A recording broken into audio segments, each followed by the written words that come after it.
Olá! Hoje a nossa análise mergulha no capítulo 11 do Evangelho de Lucas. É um trecho, assim, bem denso, sabe? Vai da oração mais íntima até um confronto público bem direto. É verdade. E ele costura vários temas importantes, né?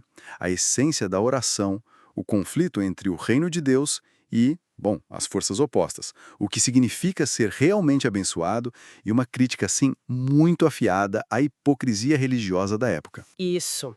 Tudo começa com um pedido bem direto. Senhor, ensina-nos a orar.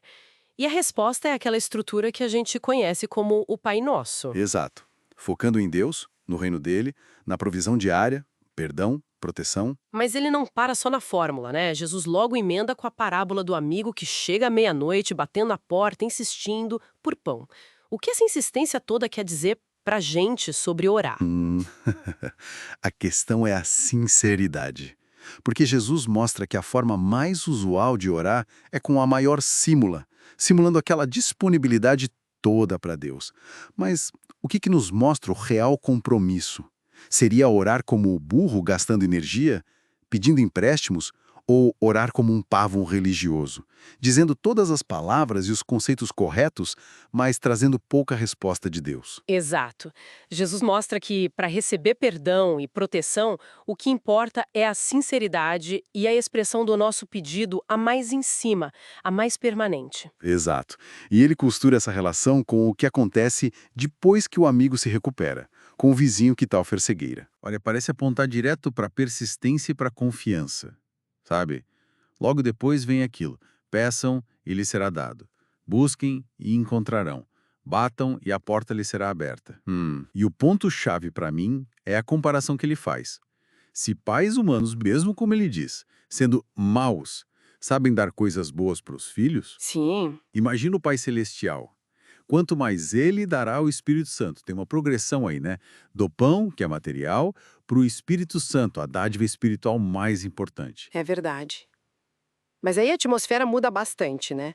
Jesus expulsa um demônio de um homem que era mudo, e a reação das pessoas, bom, se divide. Totalmente. Alguns acusam ele, na cara dura, de usar o poder de Beelzebul, que era visto como o chefe dos demônios, para fazer aquilo. Nossa. E como Jesus responde a uma acusação tão séria assim? Com lógica pura, basicamente. Ele argumenta, olha, um reino que luta contra si mesmo não dura. Se Satanás expulsa Satanás, o reino dele já era. Faz sentido. Mas ele continua, se eu expulso demônios pelo dedo de Deus, então isso é um sinal claro, é a prova de que o reino de Deus chegou até vocês. A ação dele é a evidência, entende? Entendi.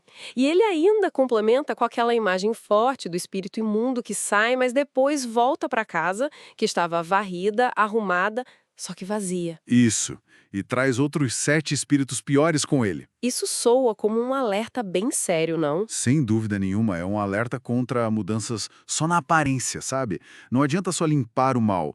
O espaço vazio precisa ser preenchido ativamente com o bem, com a presença de Deus. Se não, Senão, o vazio pode ser ocupado por algo ainda pior.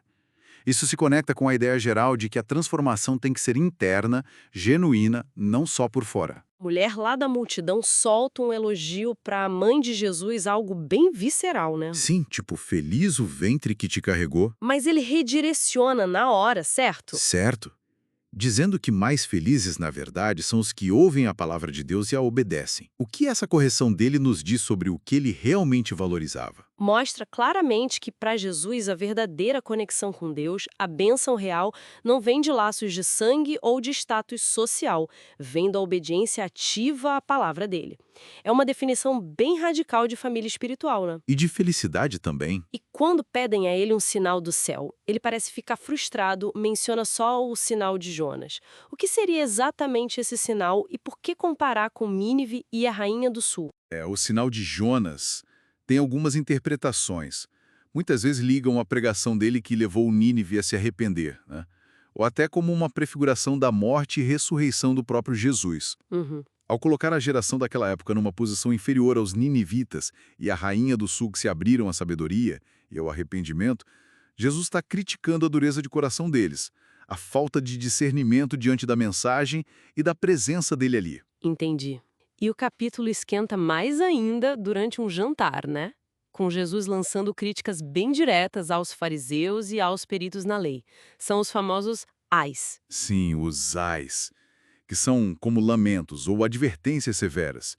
E o alvo principal é a hipocrisia. Como ele descreve isso? A crítica é demolidora. Ele acusa eles de se preocuparem em limpar o copo por fora, enquanto por dentro estão cheios de ganância e maldade.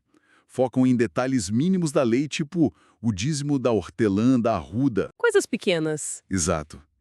Mas negligenciam o mais importante, a justiça e o amor de Deus. Buscam os primeiros lugares, o reconhecimento social, mas ele compara eles a túmulos não marcados. Que imagem forte. Túmulos não marcados. Porque contaminam as pessoas sem que elas percebam. Isso levanta uma questão muito séria sobre como rituais e práticas religiosas podem se esvaziar completamente do seu sentido ético, sabe? E a acusação aos peritos na lei de terem tirado a chave do conhecimento, isso é pesado. Pesadíssimo. Sugere que justamente aqueles que deveriam ajudar as pessoas a entender e acessar a Deus e sua vontade, na verdade estavam bloqueando esse acesso. Talvez por interpretações legalistas demais ou para proteger os próprios interesses. É uma denúncia clara do abuso de autoridade religiosa. Então, olhando para o capítulo 11 como um todo, a gente vê Jesus ensinando de forma íntima sobre oração, sobre depender de Deus, mas ao mesmo tempo confrontando publicamente e de forma muito dura a incredulidade e essa religiosidade vazia.